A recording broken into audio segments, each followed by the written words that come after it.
Being a city officer not only makes you tougher, but it also fortifies you with a cynical armor that is more durable than a bulletproof vest. That was me, Lena, a 35-year-old lieutenant who became a private investigator with a backlog of mistrust greater than the number of cases I resolved. My rhythm: human dishonesty and cheating spouses. It's hardly exactly the setting for a romantic tale, is it? Then Michael arrived. Mr. Modern Art. Like a new brushstroke on a faded canvas, it entered my existence. This New York art event is where we first met. People who use terms like postmodern and avant-garde without a trace of sarcasm were all over the place. Feeling more like a fish on a bicycle than a fish in water, I was completely out of my element. Interesting piece, isn't it? Michael broke the ice by standing next me and staring at what appeared to be a heap of rubbish that had been artistically placed on a pedestal. I looked at the artwork, then back at him. If by interest you mean I've seen better-looking garbage in an alley, then yeah, fascinating. He uttered a deep, full-bodied chuckle that turned many heads. He said, "I'm Michael," and held out his hand. Before you ask, I don't understand modern art, Lena. I'm only here to help a pal. It's a welcome change. The majority of folks here act as though they can see things that aren't there. Ah, so you're an art truther. Before I knew it, we were getting coffee and discussing everything and nothing. Our banter came naturally. Michael was 40 years old, had the manners of a bygone age, and looked like he had walked out of a GQ magazine. After 6 months of living in a whirlwind relationship that seemed too wonderful to be true, I'm completely smitten. Reading poetry to me, taking me to the most beautiful exhibitions, and treating me as if I were the only lady in the world were all examples of Michael's old-world charm. Michael got down on one knee one night in the center of Central Park, beneath the stars. "Lena, will you marry me?" I made no hesitation at all. Yes, hell yes. The engagement was a happy blur. I couldn't help but see a future full of laughter, love, and children. However, you are aware of the adage against things that seem too good to be true. Michael's mother, Evelyn, served as my first reality check. She examined me with a stare that could make milk curdle. She was the epitome of the Ice Queen.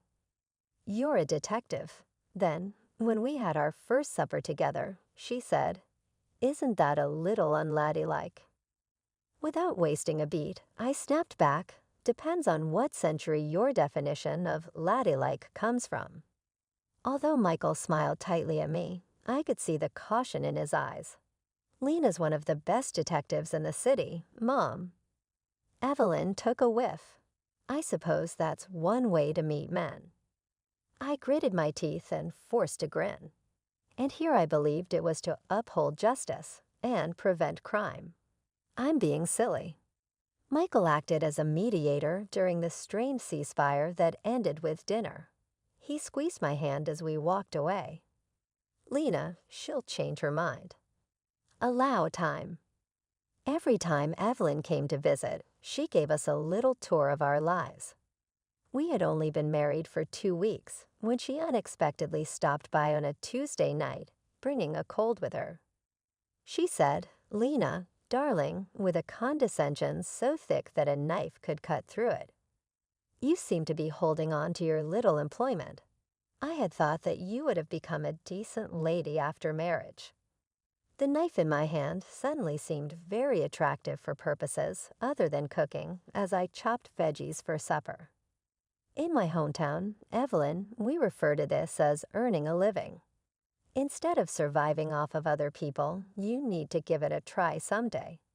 Her lips pressed together, but she remained calm. Michael had certain expectations growing up. Making the decision to pursue a more respectable career is still possible. Something that isn't as macho. Reputable. Like becoming a professional busybody, is that right? Without trying to hide the venom in my voice, I shot back. "Thanks, but no." I'll continue to catch liars and cheats. In relation to that, how is your bridge club doing? At that moment, Michael entered, his timing as perfect as ever. He glanced from me to his mother and said, "What's going on here?" With an overly sweet tone, Evelyn remarked, "Your wife was just explaining her career choice to me. It seems I've underestimated the thrill of working with criminals." Michael rubbed the bridge of his nose and groaned. "Lena is concerned about her work. Mom, she is who she is." He turned to face me and said, "And Lena," his eyes beseeching, "please, let's not do this now." I wanted to dispute with him and let him know that his mother was acting inappropriately. I refrained, though, because this was his mother. I murmured, "Fine," and turned back to my veggies with more effort than was required. Evelyn's visits were typically followed by anxious evenings. Michael would distance himself and withdraw into a shell that I was unable to penetrate. He was obviously on someone else's side, and it wasn't me. One such occasion, I approached Michael following an especially taxing visit from Evelyn, who had critiqued everything from my cooking to the way I folded towels. "Why don't you ever stand up for me? Your mother treats me like I'm the dirt under her shoe, and you've just let her. What kind of marriage is this?" Michael looked at me weary. "Lena, she's old, set in her ways. What do you want me to do to sound her?" "No, I want you to have my back. To tell her she can't walk all over me." "Us, is that too much to ask?" He sighed, running a hand through his hair. "I'll talk to her, okay. Just give it time." But she didn't come around. Neither did he. The divide grew. Evelyn's disdain and Michael's inaction wedging a gap between us that felt insurmountable. It was clear this was more than just a rough start. This was a glimpse into what my future held if something didn't change. Living with Michael started to feel like I was in one of those dramatic TV shows where the cracks slowly start showing in the perfect facade. He worked at this fancy art gallery, which sounded posh until you realized his paycheck was as unpredictable as the weather in spring. Meanwhile, I was doing pretty well for myself, pulling in enough to keep us comfortable, living in a spacious apartment in a nice part of the city. I remember one evening, the conversation at dinner turned toward the future. I was talking about maybe eventually wanting to buy a house, have a bit of space for when we decided to start a family. Michael, fork halfway to his mouth, paused and gave me this look. "Lena, I'm not sure where you're getting these ideas from. We don't need a house. And me getting another job, that's not on the table." I put my fork down, trying to keep my voice level. It's not about needing Michael. It's about planning for the future, and it wouldn't hurt to have a more stable income, you know. He laughed, a sound that used to warm my heart, but now just grated on my nerves. "You and your obsession with money. It's always about the bottom line with you, isn't it?" "Money isn't everything, Lena." I could feel the anger bubbling up inside me. Easy for you to say when you're not the one worrying about paying the bills every month. I'm not obsessed with money. I just don't want to end up struggling. Michael shrugged, going back to his food like we were discussing the weather. "I'm happy with our life as it is. You're the one who's never satisfied." I stood up, my appetite gone. Maybe I wouldn't be so focused on money if you contributed more than just criticism about how I manage ours. He didn't look up. "I contribute in other ways. Not everything is about money, Lena." That night, I lay in bed staring at the ceiling, thoughts racing. It wasn't just about the house, or the kids, or even the money. It was about respect, partnership, and support, none of which seemed to matter to Michael as long as the status quo kept his life easy. His accusations of my so-called obsession with money were a convenient deflection from his unwillingness to confront the reality of our situation. On what started as a mundane Sunday, the living room transformed into the stage for an unexpected drama. When Evelyn, my not-so-beloved mother-in-law, decided it was the perfect day for a visit, with her arrival came an air of tension thick enough to slice through. She was glued to her phone, her voice fluctuating between panic and confusion, as she navigated through a conversation that set off every red flag in my book. "And you're saying my social security number has been suspended. How much do I need to pay to fix this?" Evelyn's voice cracked as she fumbled through her purse, pulling out her checkbook and a slew of documents. Her hands trembled with a mix of age and fear. I was in the kitchen, coffee in hand, when my ears picked up the mention of Social Security and payment. Years on the force had honed my instincts, and every fiber of my being screamed scam. I rushed into the living room, my approach silent but swift. "Evelyn, hang up the phone. It's a scam." I interjected, my voice firm yet composed, hoping to convey urgency without inciting panic. She whipped around, eyes wide with shock and offense. "I beg your pardon. I'm handling this, Lena. There's no need for your intrusion." But before she could continue her protest, I reached out my hand, clamping down on the phone, and ended the call with a decisive click. The room fell into a stunned silence, the air thick with tension. Evelyn recoiled as if I had slapped her, her face contorting into an expression of fury and disbelief. "How dare you?" she hissed. That was incredibly rude and uncalled for. "Who do you think you are, treating me like some knave child?" Michael, drawn into the living room by the commotion, stood at the threshold, his expression a mix of concern and frustration. "Lena, what's going on? Why are you upsetting my mother?" I turned to him, my frustration mounting. That call was from scammers, Michael. They were trying to con Evelyn out of her money by claiming her social security number was suspended. This is a common tactic. I've seen it 100 times. Michael rubbed the back of his neck, a gesture I knew meant he was in a tight spot. "Okay, but couldn't you have been a bit more diplomatic about it?" Evelyn, gathering her things with trembling hands, shot me a look that could curdle milk. "I don't need to be saved, especially not by someone who treats me with such disrespect. I'm leaving. We'll see what the bank says about this so-called scam." She stormed out, leaving a cold silence in her wake. Michael sighed, looking between the door and me. "Lena, I know you meant well, but you have to handle things more gently, especially with my mother."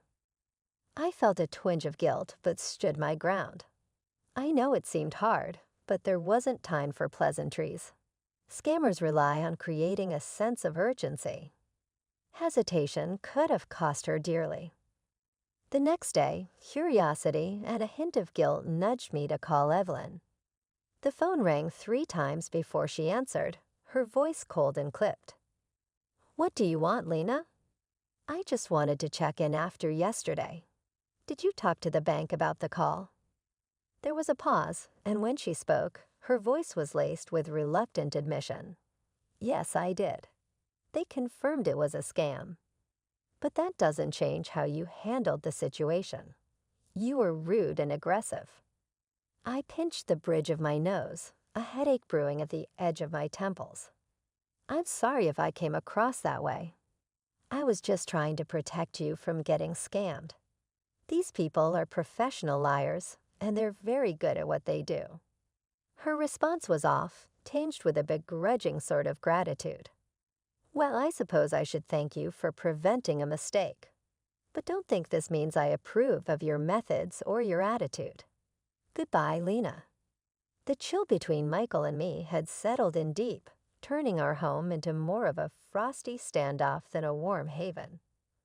I clung to the hope that his upcoming birthday might thaw the ice. A chance to fan the dying embers of our relationship, dreaming of a weekend filled with just the two of us. I planned every detail, hoping to rekindle what was once there. But as fate, or rather, Evelyn, would have it, She bulldozed through my plans with her own agenda, setting up a grand dinner at her mansion on a weekday of all times, knowing my schedule was jam-packed. It felt like a deliberate jab. I pleaded with her over the phone. "Can't we just push it to Saturday? I'm swift at work, Evelyn." Her voice was a mix of honey and ice. "No, dear. This is when it's happening. Michael shouldn't have to adjust his birthday around your occupations." Biting back frustration, I found myself confiding in my boss, the only person who seemed to get it. He'd seen enough deceit and betrayal to fill a noir novel, yet he understood the importance of this gesture. "Go," he urged with a knowing look. "Do what you need to do." Arriving at Evelyn's, the party was in full swing, a spectacle of Fauve's merriment. Evelyn spotted me like a shark sensing blood, her smile tight as she hastily whispered something to Michael. There he was, Michael, my husband, ensconced by the fireplace, his arm around a woman who was clearly more than just a casual acquaintance. My heart twisted, but I steeled myself and approached Michael. "Aren't you going to introduce me?" I asked, injecting a calm I didn't feel into my voice. He jerked like he'd been electrocuted, his eyes wide. "Ah, Lena, this is Aisha from the gallery," he mumbled, then turned to her. "And this is Lena, a relative." The room might as well have spun. A relative. Seriously, Michael. Your wife, remember. I couldn't keep the incredulity and anger from my voice, the words echoing louder than intended. A hush fell over the room, all eyes on us. Michael's face remained a mixture of embarrassment and irritation, flashing across his features. "You know, a real wife would have made her husband's birthday a priority," he retorted sharply, turning away as if dismissing me from his presence. Before I could recover, Evelyn slithered over, her voice dripping with disdain. "You see, Lena, you just don't fit in here. Michael needs someone supportive, like Aisha, not whatever this is." Her words were a slap, each one designed to cut. "I think it's best if you leave." "You're clearly not wanted here," she hissed, gesturing toward the door, as if banishing me from my own life. "You know what, Evelyn? Maybe you're right. Maybe I don't belong in a family that thrives on lies and deception." With dignity I barely felt, I walked out, the silence of the night wrapping around me like a cold embrace. After the debacle at Michael's birthday and the cold truth that followed, I knew I needed solid proof if I was going to end this marriage on my terms. The thought of tailing Michael myself was too much. I'm used to digging up dirt on strangers, not the man I once thought I'd grow old with. So I turned to Dave, a colleague of mine with a knack for uncovering the most discreet affairs. "Hey Dave, I need a favor," I said, trying to keep my voice steady over the phone. "Anything for you. What's up?" His reply was immediate, the loyalty in his voice a small comfort in my storm of betrayal. "It's Michael. I know he's seeing someone." "I need evidence," I confessed, feeling a mix of relief and dread, admitting it out loud. "Say no more. I'll handle it discreetly.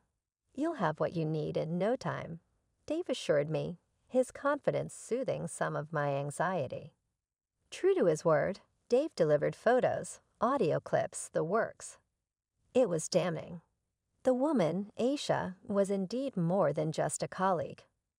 Worse, she was here illegally, looking for a quick marriage to secure her status. She was also a fraud. Part of me wanted to confront Michael, to throw the evidence in his face and watch him squirm.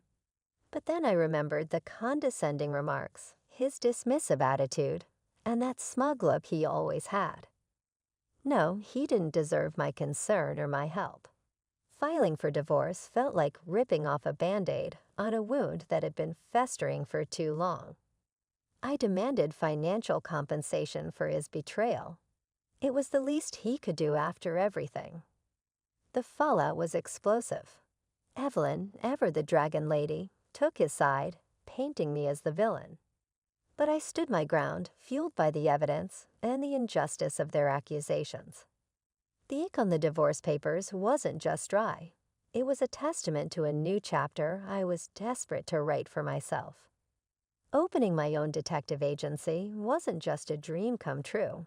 It was a rebirth, a new dawn. From the ashes of my past life with Michael, the agency quickly gained a reputation for discretion and effectiveness, a reflection of the lessons learned from my personal saga. One day, as the sun poured into my new office, illuminating the framed license on the wall, Jessie, my right-hand woman and friend, popped her head in. "Boss lady, you've got a minute. We've got a potential big case. A woman suspecting her husband of having an affair wants the full works. Surveillance, photos, the lot." I couldn't help but smile at the irony. Sounds like our bread and butter. Do we have details? Jessie nodded, laying the file on my desk. "Yeah, but there's a catch. She's got a tight budget. Really tight." I thought about it for a moment. This was my chance to pay it forward, to help someone who was possibly in the same boat I'd been in not so long ago. Tell her we'll work with her budget, and Jess, let's make sure we're thorough. I know too well what it's like being on the other side of this. Jess's grin was wide. "Knew you'd say that. You're a good person, you know that." Try telling that to my ex, I quipped, but the jest didn't reach my eyes. The case was as straightforward as it gets in our line of work. Infidelity, secrets, and lies. A pattern I'd become all too familiar with.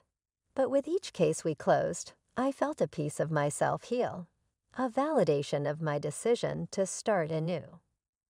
One morning, as the city was slowly waking up, an elderly lady stormed into my office, her frustration palpable.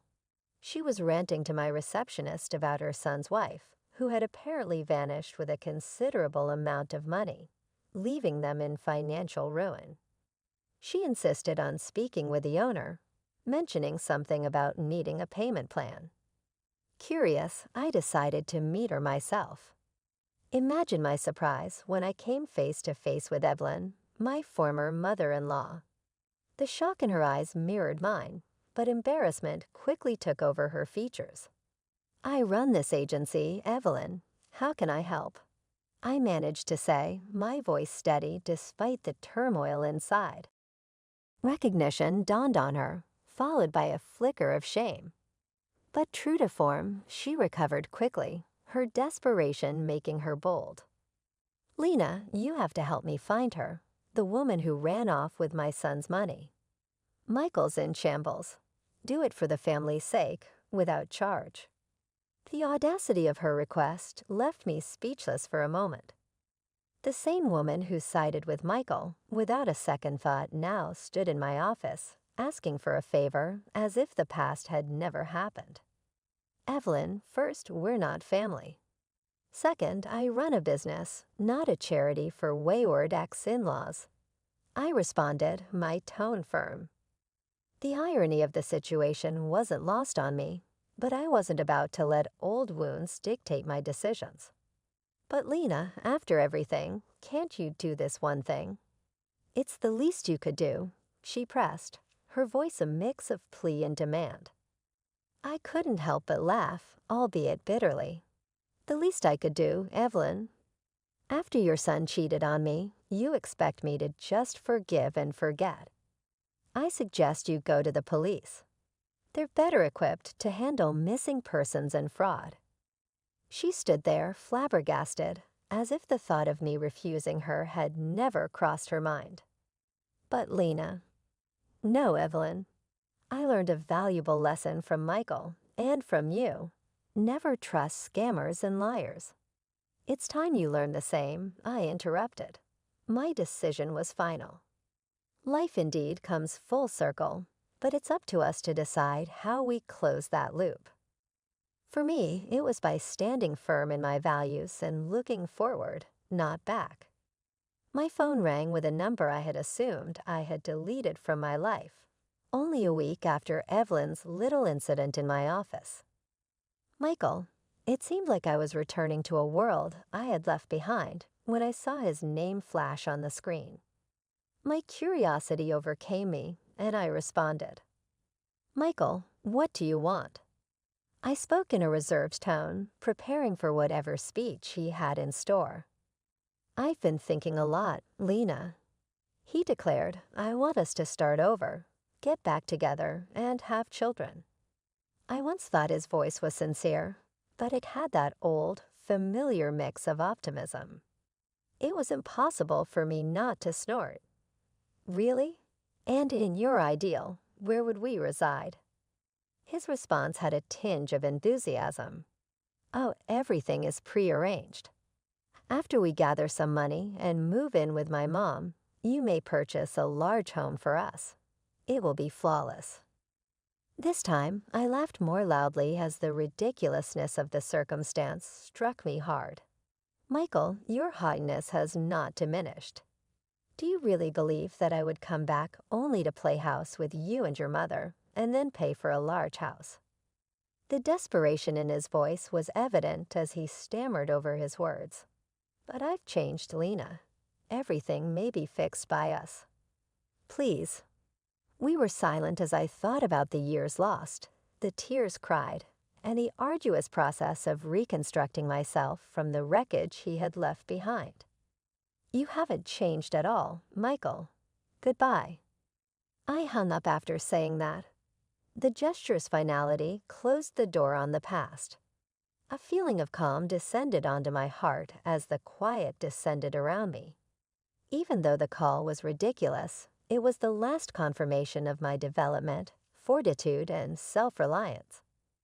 If I had remained stuck in a marriage that made me feel less of myself, I would never have been able to create a new life, a prosperous profession, and a feeling of self again. Michael's call served as a brief reminder of my progress, and only a blip on the radar. The horizon in front of me was bright and full of promise. It was a blank canvas waiting to be filled with new goals, challenges, and successes. I knew I was prepared for whatever came next as I returned my focus to the work that had given me meaning and a feeling of community. Living well is, after all, the finest kind of retaliation, and that's exactly what I plan to do.